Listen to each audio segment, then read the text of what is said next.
My name is Persephone Lot. I'm 38 years old.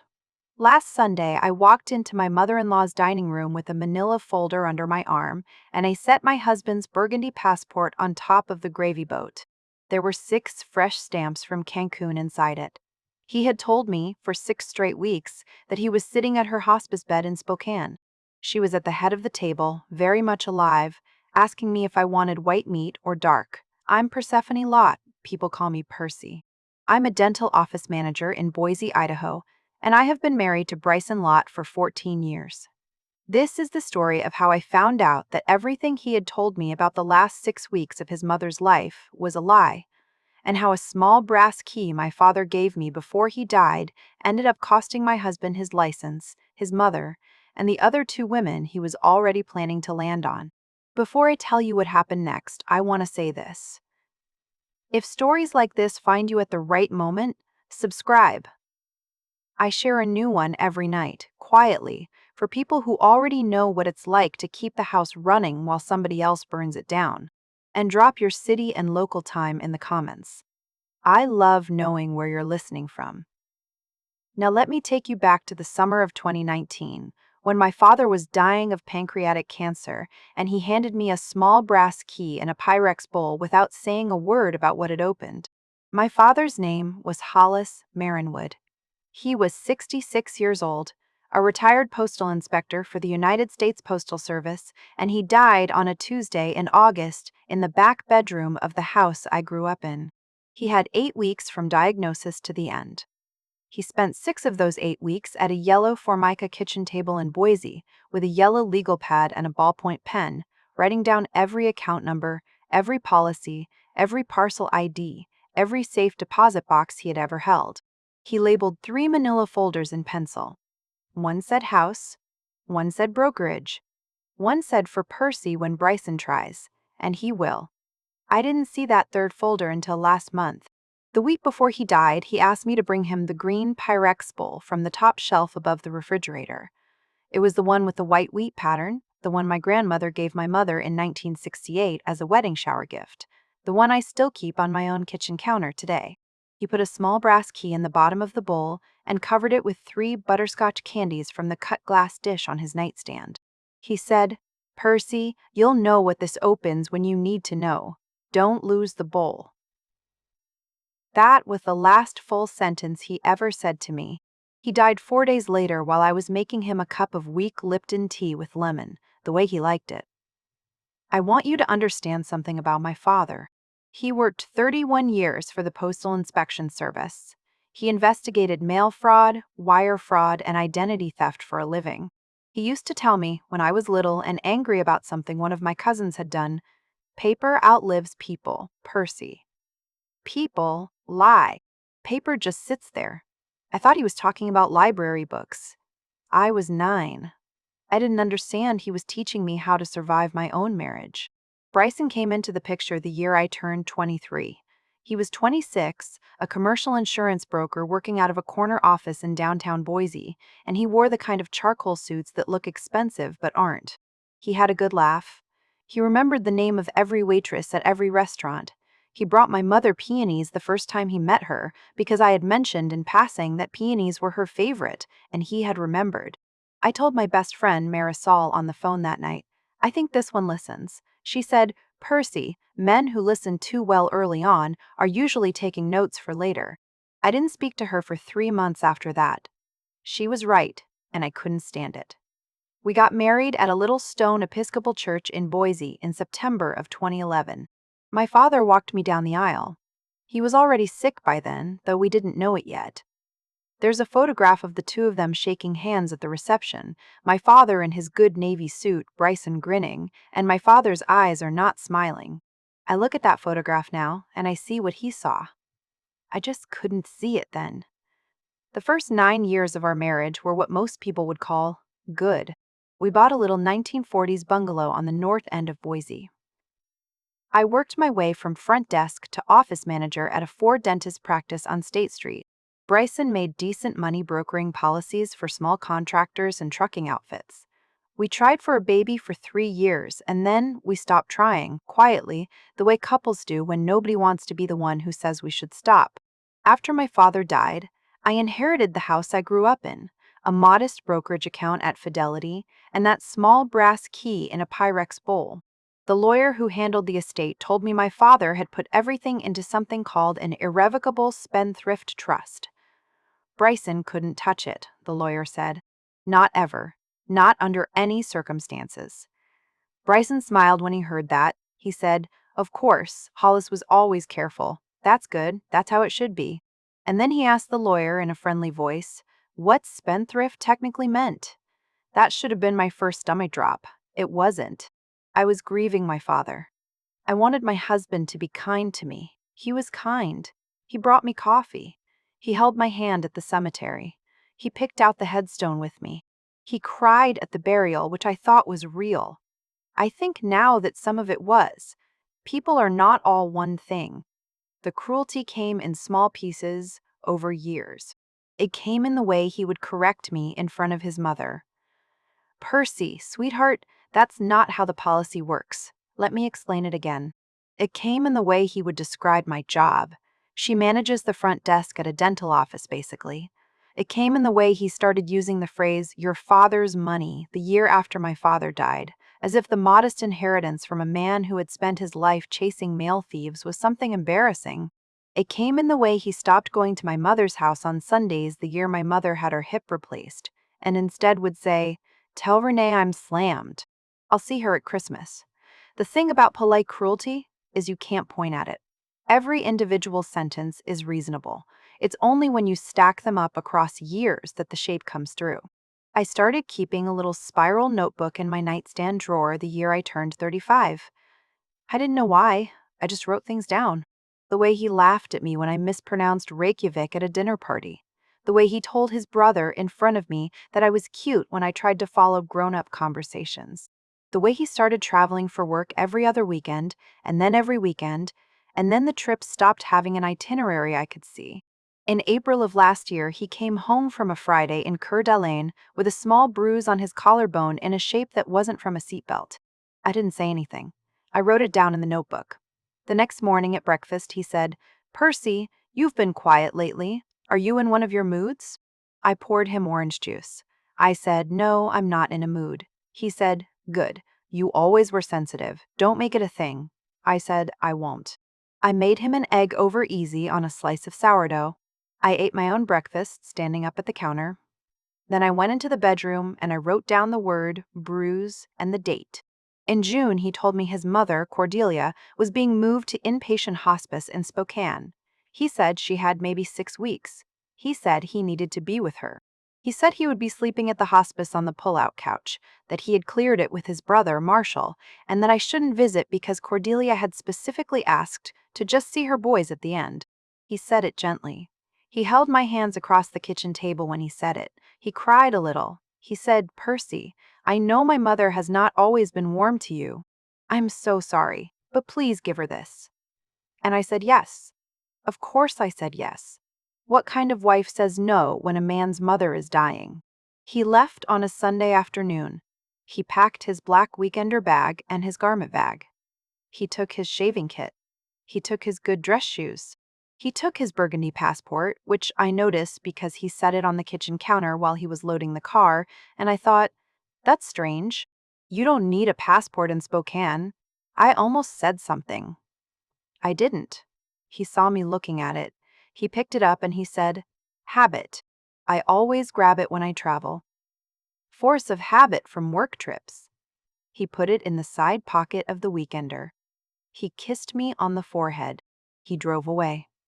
I stood on the porch in my bare feet and watched the taillights until they turned at the corner. Have you ever had to stay silent to protect yourself, even when every part of you wanted to speak up? Tell me in the comments. I read everyone. I want to know. 3 weeks into the supposed hospice vigil, my mother-in-law called me. Not a hospice nurse. Not Bryson's brother Marshall.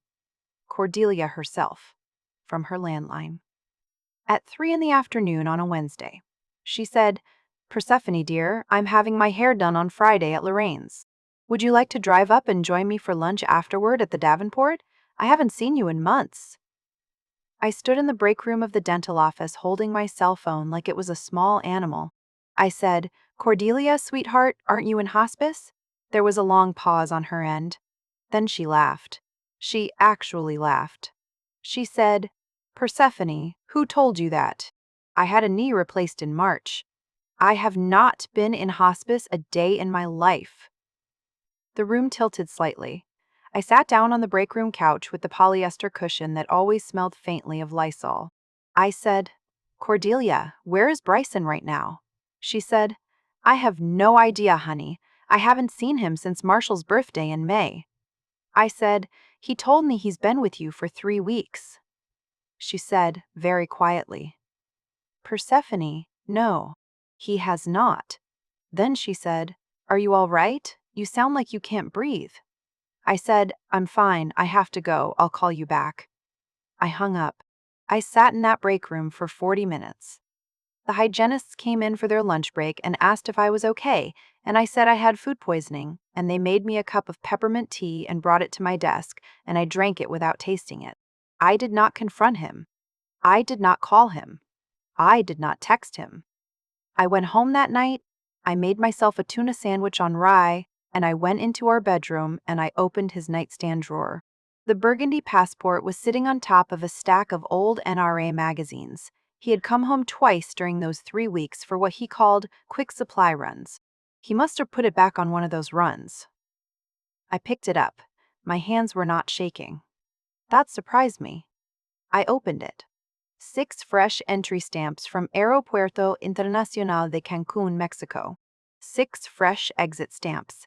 Dates stacked across the calendar like neat little bruises. Every one of them a Sunday to Wednesday or a Wednesday to Sunday. He had been flying down for 3 and 4 day stretches, coming back to Boise to rest and shower, then flying out again. He had told me he was on a pull-out couch in a Spokane hospice. He had been on a beach. I put the passport back exactly where I found it. I took a photograph of every stamped page with my cell phone. I closed the drawer. I went into the kitchen and I made myself another cup of weak Lipton tea with lemon, the way my father liked it. I sat at the kitchen table and I thought about the green Pyrex bowl on the counter and the small brass key inside it under 3 butterscotch candies that I had never moved in 5 years. I took the key out. I held it in my palm. I thought, Daddy, what does this open? And in that quiet way that grief sometimes hands you an answer, I remembered something. The estate lawyer who had handled my father's trust had mentioned, in passing, that my father had also rented a safe deposit box at Idaho Central Credit Union, paid up through the year 2034. Bryson had been in the room when the lawyer said it. Bryson had asked, in his friendly voice, What's in the box? The lawyer had said, Hollis didn't disclose. He just said his daughter would know when she needed to know.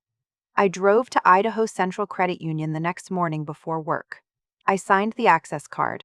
I gave the woman the small brass key. She took me into a quiet back room with a long table and she slid out a long flat steel box and she left me alone with it. I opened the lid. Inside there was a stack of manila folders neatly labeled in my father's pencil handwriting. There was the 3rd folder I had never seen, for Percy when Bryson tries, and he will. There was a typed letter dated July 2019.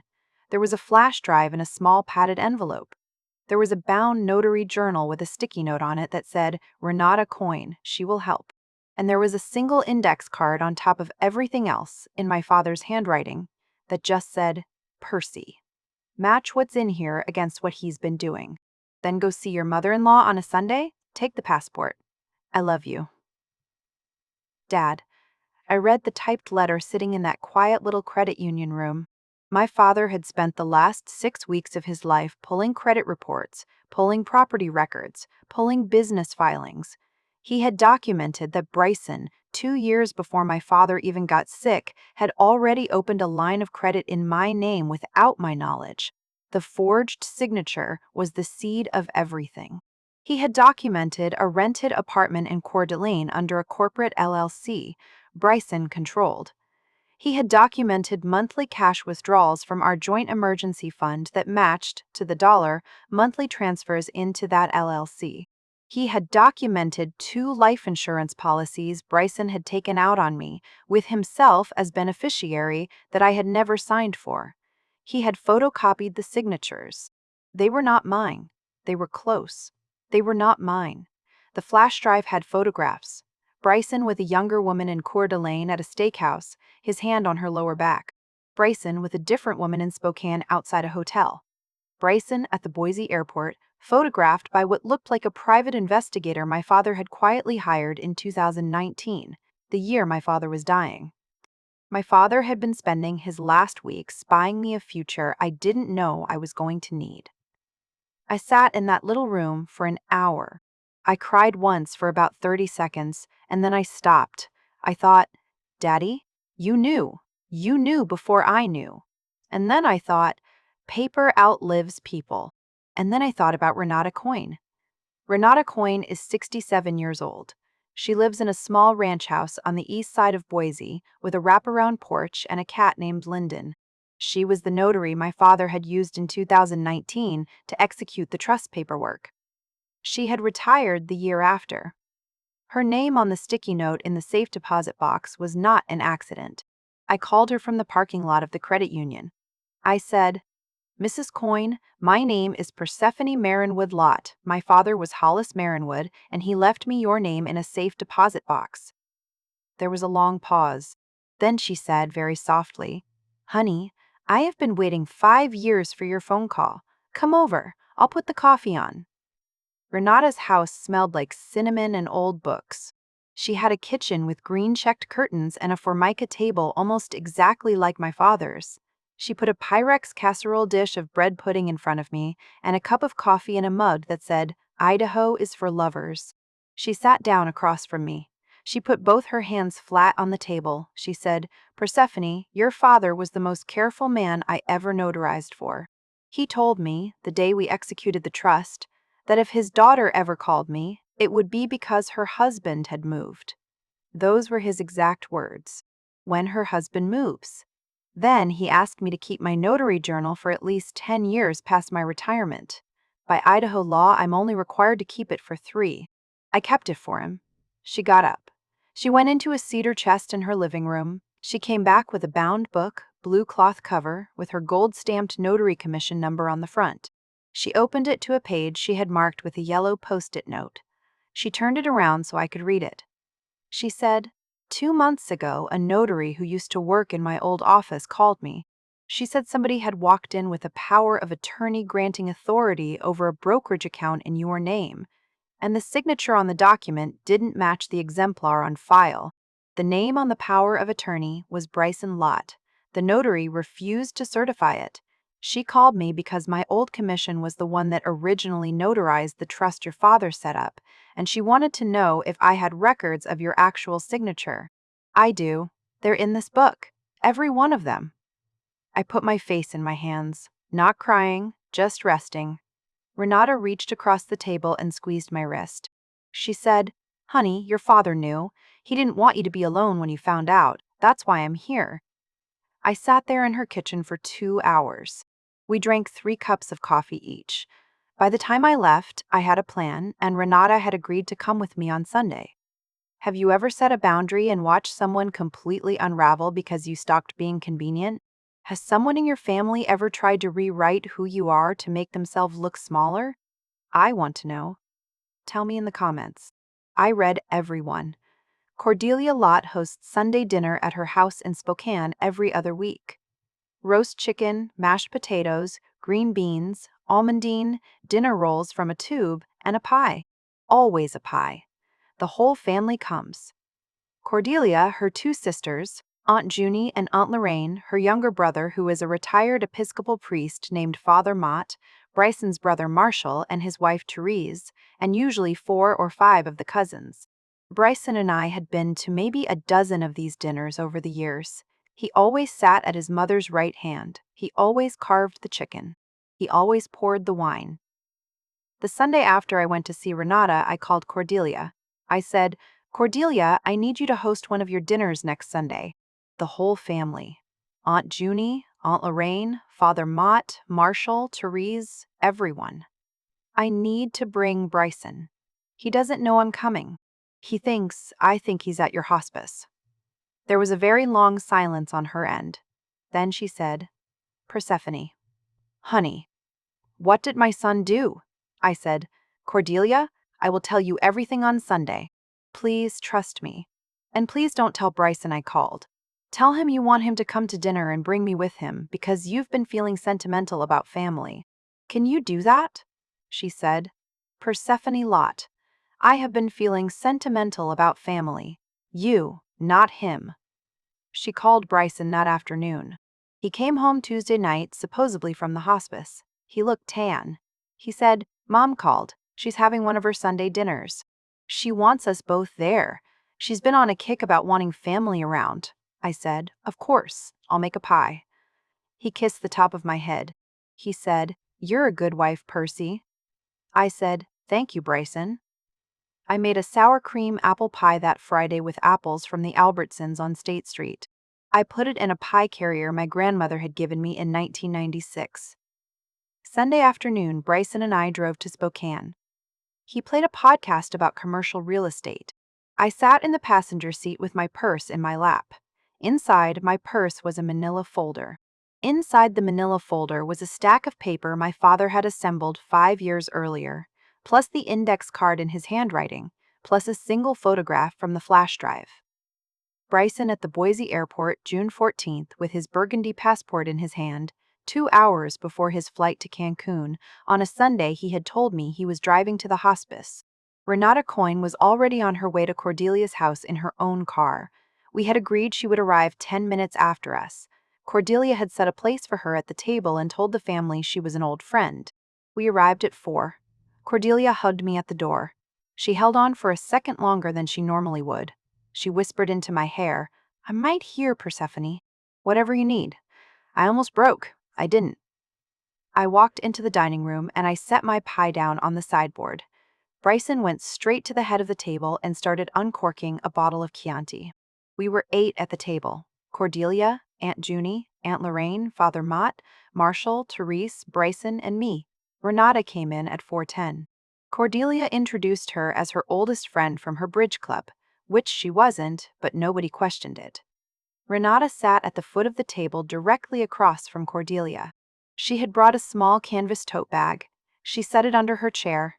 She winked at me once across the green beans. We ate. We made small talk. Bryson told a story about a contractor he was insuring whose warehouse had flooded. He told it well. He's good at stories. Everybody laughed in the right places. I cut my chicken into very small pieces and I didn't eat any of it. Aunt Junie noticed. Aunt Junie notices everything. She is 74 years old, was a guidance counselor at Lewis and Clark High School for 36 years, and has the exact instinct of a woman who has watched 1,000 teenagers lie. She leaned across the table at one point and said, Persephone, honey, are you all right? You look like you're holding your breath. I said, Aunt Junie, I'm fine. I just have something I want to ask Bryson at dessert, about his travels. Bryson glanced up. He smiled. He said, Oh, travels? I haven't been anywhere, Percy. I've been at Mom's. Cordelia, very quietly, picked up her wine glass and took a sip without looking at him. Father Mott put down his fork.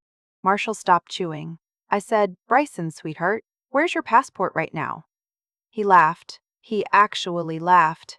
He said, Percy, what an odd question. It's in my nightstand. Why? I reached into my purse. I pulled out the burgundy passport. I set it on the table next to the gravy boat. I said, It's right here. The room went very still. Aunt Junie set her napkin down. She turned her whole body toward Bryson. She said in her even, terrifying guidance counselor voice, Bryson Lot, honey, why does your wife have your passport? And why does it have 6 stamps from Cancun in it from the same 6 weeks you told this family you were sitting next to your mother in a Spokane hospice she has never been in? Cordelia spoke for the first time. She did not look at her son. She looked at her sister Junie. She said, Junie, I have not been in hospice. I have not been sick. Bryson has not visited me in 7 months. Aunt Lorraine, who is the gentlest of all of them, put her hand over her mouth. Father Mott closed his eyes. Therese, my sister-in-law, who has been waiting 12 years for somebody to catch Bryson at something, set down her fork very, very slowly. Bryson said, "This is... Percy, what is this? There's an explanation." I opened the manila folder. I slid the photograph of him at the Boise airport across the table to Cordelia. I slid the forged power of attorney across to Marshall, who is also an insurance broker and knew immediately what he was looking at. I slid the forged life insurance applications to Father Mott. I said, "Bryson, my father knew about all of this in 2019. He left me a file. There's also a notary in this room whose journal proves my signature was forged on a power of attorney 2 months ago at your request." Renata Coyne raised her hand from the foot of the table. She said, "I'm Renata. I was Hollis Marinwood's notary. I have the journal in my bag. I have already given a copy of the relevant pages to the Idaho Department of Insurance and to Persephone's attorney." "I'm so sorry to do this at your supper table, Mrs. Lott." Cordelia said, "Renata, dear, please pass the bread rolls. You are very welcome at this table." She did not look at her son. Bryson was the color of putty. Aunt Junie said, "Bryson, stand up. You will not eat at this table tonight. Get your coat. Drive home alone. Your wife is staying with your mother." Bryson opened his mouth. He closed it. He looked at his mother. Cordelia said very softly, without raising her voice, "Bryson, your aunt is right. Please leave my house." He stood up. His chair scraped against the floor. He looked at me. He said, "Percy, we can talk about this, please." I said, "Bryson, no." That was the only word I said to him that night. He walked out. He left his coat on the back of his chair. Marshall got up, took the coat off the chair, walked to the front door, set it on the porch, and locked the deadbolt. I sat down. I ate my green beans. Aunt Lorraine reached over and cut my chicken for me, the way she would for a small child. Nobody said anything for about 5 minutes. Then Cordelia stood up. She lifted her wine glass. She said, "To Hollis Marinwood." Who knew? And every single person at that table lifted their glass. The next morning, the Idaho Department of Insurance opened a formal investigation into Bryson's brokerage. By Thursday, his license was suspended pending review for the forged spousal signatures on the policy applications and the power of attorney. By the following Tuesday, his employer fired him. Cordelia called her estate attorney on Monday morning and changed her will. Bryson was cut out completely. The land in Spokane, the rental house in Cheney, the small portfolio her late husband had left her, all of it now goes to Marshall and to Marshall's daughter Beatrice, who is 14 and wants to be a veterinarian. On the Friday after the dinner, a woman I had never met called my cell phone from a Coeur d'Alene area code. Her name was Saskia. She was 29 years old. She was 7 months pregnant. She said, "Is this Persephone Lott? I'm so sorry. Bryson told me your divorce was finalized in March. He told me you were already gone. He said I was the only one." I sat on my back porch in the dark. I said, "Saskia, honey, I'm so sorry. There was no divorce. There was no one else until there was you. And then there was also a woman in Spokane. I'm so sorry. Do you have someone with you tonight?" She started crying. She said her mother was on the way over. We talked for 20 minutes. I gave her the name of a paternity attorney in Coeur d'Alene that Renata had recommended. The third woman, the one in Spokane, came to light a week later when Saskia's attorney pulled Bryson's hotel records. Her name was Marlena. She had also been told the divorce was final. Bryson moved out of our house on a Tuesday. He took the clothes in his closet and the contents of the bathroom. He left the burgundy passport on the kitchen counter. I don't know why. I put it in the manila folder with everything else. The folder lives in the safe deposit box now, next to my father's typed letter and the notary journal Renata copied for me. I see Renata every Wednesday for coffee. She tells me about her cat. I tell her about the dental practice. We don't talk about Bryson very much anymore. There isn't much to say. I filed for divorce in October. Idaho is a community property state, but the irrevocable spendthrift trust my father had built around my inheritance was, exactly as the lawyer told me in 2019, untouchable. Bryson got the depreciation on his car. He got half of a checking account that had less than $4,000 in it. He got nothing else. He had spent 6 years quietly draining the Joint Emergency Fund into an LLC in Coeur d'Alene, and the forensic accountant my attorney hired traced every dollar. The Idaho Attorney General's office is now examining whether the pattern crosses into criminal wire fraud. I don't know yet. I'll know when I know. Peace doesn't come from revenge. It comes from standing on something solid and knowing somebody built it for you a long time ago and trusted you to walk onto it when the floor underneath you fell through. My father spent the last 6 weeks of his life walking a yellow legal pad to every place my husband would eventually try to take from me. He didn't write me a letter telling me he loved me. He wrote me a folder. Paper outlives people. People lie. Paper just sits there. I think about that almost every day now. If someone you loved ever planned ahead to protect you, if somebody quietly built a railing along the edge of a cliff you didn't know you were going to walk near, tell me about them in the comments. I read everyone. I want to know their names. I tell one of these every night. Some nights I sit on my back porch with a cup of weak Lipton tea, the way my father used to drink it, and I wonder if anyone out there is listening. Then I read the comments, and I know. If this one stayed with you, the story on your screen right now is for you. It's about a man whose younger brother sold the family's 400-acre hunting land for $1.2 million, and the single piece of paper their father signed in 1983 that no buyer in the world could ever undo. Tap the card. I'll see you there.